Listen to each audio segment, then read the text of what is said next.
So here we have the Ford Fiesta on a 20 plate.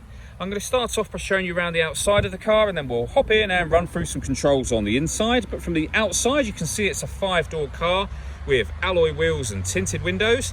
Let's start off inside the boot and then work our way around the rest of it from there. As we approach the boot, you can see we have plenty of space in there, along with the 60/40 split folding rear seat, should you wish to increase this space even further. Okay, so we're just going to work our way back round to the front of the car, and then we'll hop in and run through some controls on the inside. But now that we've done a full circle of it, you can see it's in excellent condition the whole way round. Just briefly before we climb in, I think it's well worth seeing the interior from this exterior point of view. There's plenty to run through on the dashboard, so let's hop in and we'll do that now. Okay, now that we're inside the car, we're going to start with the dials. On the left-hand side, we have the rev counter, and on the right-hand side, the speedometer. In the middle, you can see the total miles for this car, which are 1,416. We have a digital readout for the speedometer in that section. You can change the information that's displayed there by using a button on the steering wheel for various different menus, from navigation, audio, your phone, all the way around to trip computer and back to where we started. At the very bottom of that section, you'll see what gear this car is in, as it's an automatic. We are in P for park at the moment. If I back out to the steering wheel, the buttons I was using just a moment ago are here. We have phone controls and stereo controls beneath that. Over on the left-hand side, we have cruise control, speed limiter, and then the stereo controls continue just there. So over in the center is where you would pair your phone, firstly. Hit add phone.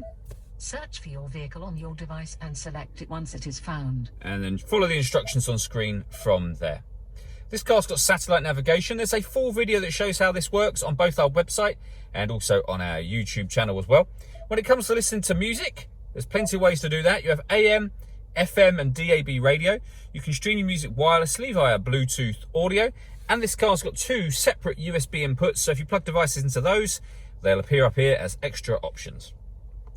Working our way down with the main volume for the stereo, we then have climate control, so you can adjust the fan speed, the temperature, the direction you like the air to be distributed in.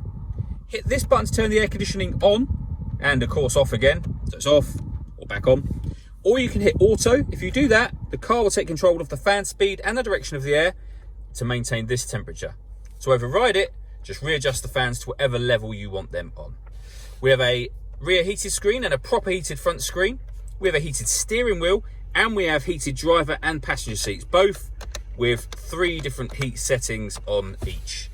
We then have the gear lever for the fully automatic gearbox, a 12-volt charging socket, one of the 2 USB inputs, and then these 2 buttons just here. So that one turns off the stop and start. This car is designed to cut out when it's stationary in traffic to save you fuel. That system's now turned off, and you can turn off traction control from that other button.